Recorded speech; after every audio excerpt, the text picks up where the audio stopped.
السلام علیکم ورحمۃ اللہ۔ دوستو شروع کرتے ہیں آج کا پہلا سبق، درخشاں کا پہلا چیپٹر حمد۔ آج ہم حمد میں جانیں گے کہ حمد کسے کہتے ہیں، نعت کسے کہتے ہیں، منقبت کسے کہتے ہیں اور قصیدہ کسے کہتے ہیں۔ تو حمد کا لغوی معنی ہوتا ہے اللہ کی تعریف کے، اور حمد کہتے ہیں وہ منظوم کلام جس میں اللہ تعالیٰ کی تعریف کی گئی ہو۔ نعت جس میں وہ منظوم کلام جس میں نبی صلی اللہ علیہ وسلم کی صفات کا تذکرہ ہو۔ منقبت جس میں بزرگان دین، اولیاء اللہ اور خلفاء راشدین کے اوصاف حمیدہ کا تذکرہ ہو، اور قصیدے میں کسی بھی شخص کے اچھائی اور خوبی کا تذکرہ ہوتا ہے۔ اور کتاب میں شامل یعنی درخشاں میں حمد کا جو موضوع ہے وہ ہے حمد خدا عز و جل۔ اس کو لکھا شبنم کمالی نے، اور شبنم کمالی کا اصل نام کیا ہے؟ مصطفیٰ رضا۔ ان کی پیدائش 22 جولائی 1938 پوکھرا ضلع سیتامڑھی ریاست بہار میں ہوا۔ ان کی کچھ کتابوں کا تذکرہ اس میں ہے: انوار عقیدت، ریاض عقیدت، صحبہ عقیدت، فردوس عقیدت اور ضیاء عقیدت۔ ان کا انتقال 2006 کو ہوا۔ شبنم کمالی کے شاعرانہ خصوصیت، چونکہ یہ مقرر واعظ تھے اسی لیے اکثر ان کی شاعرانہ انداز میں یا ان کے مجموعات میں، ان کی تحریر میں وعظ و تبلیغ کی باتیں، دین کی باتیں، اللہ اور اس کے رسول کی محبت کی باتیں اور انہیں سے ملے جذبات کا تذکرہ ہوتا ہے۔ تو آج ہم نے جانا کہ حمد کسے کہتے ہیں، نعت کسے کہتے ہیں، منقبت کسے کہتے ہیں اور قصیدہ کس کو کہتے ہیں۔ تو حمد کہتے ہیں جس میں اللہ کی تعریف ہو، نعت جس میں نبی صلی اللہ علیہ وسلم کی تعریف ہو، منقبت جس میں بزرگان دین، خلفاء راشدین اور اولیاء اللہ کا تذکرہ ہو، اور قصیدہ کسی بھی شخص کی اچھائی کا یا خوبی کا تذکرہ ہوتا ہے۔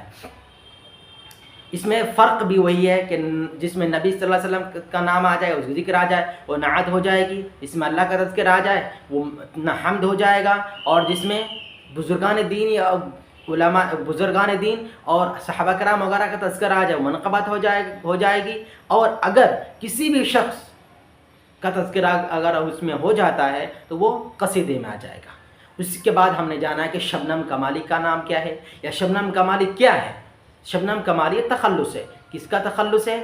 تو مصطفیٰ رضا کا۔ شبنم کمالی کا اصل نام مصطفیٰ رضا ہے، اور مصطفیٰ رضا کا تخلص کیا ہے؟ شبنم کمالی۔ شبنم کمالی یہ تخلص ہے۔ اور ان کا جنم کب ہوا؟ 22 جولائی 1938۔ کہاں ہوا؟ پوکھرا ضلع سیتامڑھی۔ یہ کہاں کے رہنے والے ہیں؟ ریاست بہار یعنی بہار کے رہنے والے ہیں۔ ان کی کچھ کتابوں کا تذکرہ یعنی کچھ کتابیں تو ہم نے پڑھا کہ انوار عقیدت، ریاض عقیدت، صحبہ عقیدت، ضیاء عقیدت اور فردوس عقیدت ان کی کتاب کا ہے۔ اسی طرح ہم نے جانا کہ شبنم کمالی کا انتقال کب ہوا۔ شبنم کمالی کا انتقال 2006 کو ہوا۔ اس میں سوال یہ پیدا ہوتا ہے کہ شبنم کمالی کے شاعرانہ خصوصیات کا تذکرہ، تو ہم نے یہ بھی پڑھ لیا کہ شبنم کمالی کی تحریر میں، ان کی شاعری میں وعظ و تبلیغ، دین کی باتیں اور اللہ اور اس کے رسول کی سے محبت کی باتیں زیادہ تر پائی جاتی ہیں۔ تو میں سمجھتا ہوں کہ آج کا یہ جو ٹاپک ہے الحمدللہ سب کے لیے واضح ہو گیا ہے۔ تو اس میں سوال وہی سب گھما پھرا کر کے ہے، آبجیکٹیو ٹائپ آتے ہیں، زیادہ آپ کو دھیان اسی میں آبجیکٹیو میں اور مختصر سوالات میں آپ کو دینا ہے، اسی میں زیادہ دھیان رکھنا ہے تاکہ آپ کی اچھی تیاری ہو سکے۔ تو حمد کو یاد رکھنا ہے، حمد، نعت، منقبت اور قصیدہ، اس کے درمیان فرق بھی چھوٹا چھوٹا فرق ہے، اس کو بھی آپ کو یاد رکھنا ہے۔ اسی طرح سوال ہوتا ہے کہ شبنم کمالی کا جنم، پیدائش کب ہوئی، اسی طرح شبنم کمالی کی کتابوں کا تذکرہ، اس کی وفات، ان کے شاعرانہ خصوصیت، ان چیزوں کا یاد رکھنا آپ سب کے لیے بہت ضروری ہے۔ تو چلیے ایک بار پھر دہراتے ہیں، حمد جس میں اللہ کی تعریف ہو، نعت جس میں نبی صلی اللہ علیہ وسلم کی تعریف ہو، منقبت جس میں بزرگان دین کی تعریف ہو، اور قصیدہ میں کسی بھی شخص کی اچھائی کا تذکرہ ہوتا ہے۔ اسی طرح شبنم کمالی کا اصل نام مصطفیٰ رضا ہے، اور شبنم کمالی یہ تخلص ہے۔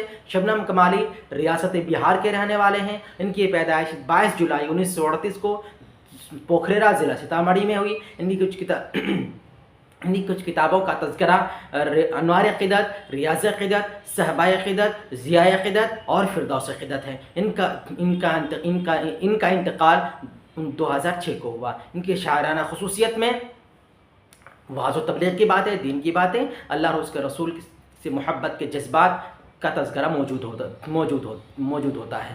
اسی طرح نصاب میں شامل حمد کا عنوان ہے حمد خدائے عز و جل، حمد خدائے عز و جل۔ السلام علیکم۔